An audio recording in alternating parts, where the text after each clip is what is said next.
大癲嗰時候喺大黑上警車，咁其實發生咩事咧？如果大家有睇過幾年前，大概2018年左右嘅大黑 PA 嘅 video 嘅話咧，嗰次咧我係遇到最大型嘅 roadblock， 竟然喺日本大黑 PA 遇到 roadblock， 嗰次亦都係我最深感受啦。咁咩事咧？其實嗰陣時候咧，我就係咁啱叫做第一次去大黑 PA 啦，咁都係因為中意 JDM 所以就去大黑啦。咁嗰次真係遇到好多唔同嘅改裝車嘅，即係無論係玩外觀啦，本身係改車啦，有啲係玩音響嘅，玩燈啊，玩唔同嘅爆閃族啊，甚至有啲係有啲手工藝嘅人士咧，係喺呢度咧上鑽石上石咁樣咧，係上喺啲車牌啊、HB 處啊，又或者喺啲頭燈尾燈邊咁樣咧，係超級好 feel， 同埋係可能打開個尾冚，然後重音響就喺度跳 popping 跳舞 battle 咁樣，係超好 feel， 勁多人嘅。咁亦都嗰次咁啱遇到好大型嘅一次車檢，佢哋竟然有呢個 roadblock， 咁我亦都係覺得好震驚嘅喎，竟然捉咁樣。直到近年咧，其實我1年前有去啦，然後對上幾個月都有去啦。咁就啱啱嗰次咧就揸 GC8落去啦，因為就落完 Sugo 賽車場啦。上次揸 A8 落上秋名山嗰次就冇揸落去，因為嗰次係即日來回咧超緊急嘅 shooting 啊。咁大家繼續睇翻獨家嘅 rolling vlog 啦，大黑真係唔同咗好多。咁其實都聽好多前輩講，其實而家已經係轉移咗陣地啊。咁其實點解我自己都留意到呢個文化咧？我覺得簡直係完全係呢個遊客同遊客之間嘅對決啊！如果大家想睇翻我YouTube 嗰段 video 咧，無論2018年嗰段都好啦，又或者啱啱新出嘅呢段 video 都可以撳下去 YouTube 嗰邊度睇翻啦。咁話說其實我留意到咧，其實而家咧點解我話遊客同遊客之間嘅對決咧，就係我發現去到咧好多時都係遊客租車去啦，又或者另外一種咧就係會有個人揸住架 JDM， 然後載你去大黑 PA 咧感受一下當地嘅一啲 JDM 文化嘅。咁有兩種啦。咁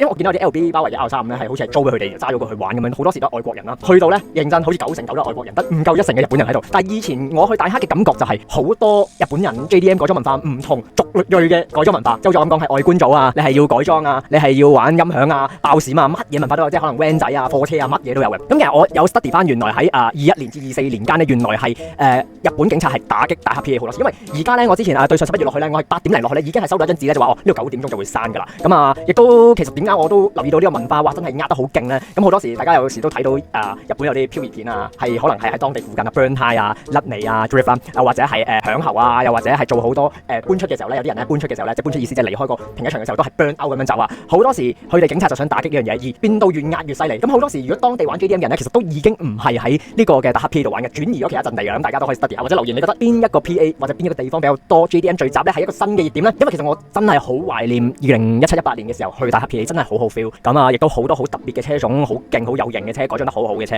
咁亦都大家玩得好開心，唔多唔少，因為大黑 PA 近年咧都已經 hit 得太緊要，亦都多咗遊客。咁面上就人一多咧，無論係當地人又好，遊客都好，人一多就有事發生噶啦。警察打擊呢樣嘢咧，就想減低好多危險性嘅嘢啦。咁所以就有個咁嘅風氣，就變咗大黑 PA 比較少人去啦而家。咁亦都好似我段 video 咁樣咧，有啲遊客真係坐人哋部車嚟影相，有好多啲咁嘅事發生。咁但係其實而家大黑有認知，有時都會搞一啲卡滅嘅，過咗就冇，就真係冇啦。咁好好保存喺自己心目中就夠了。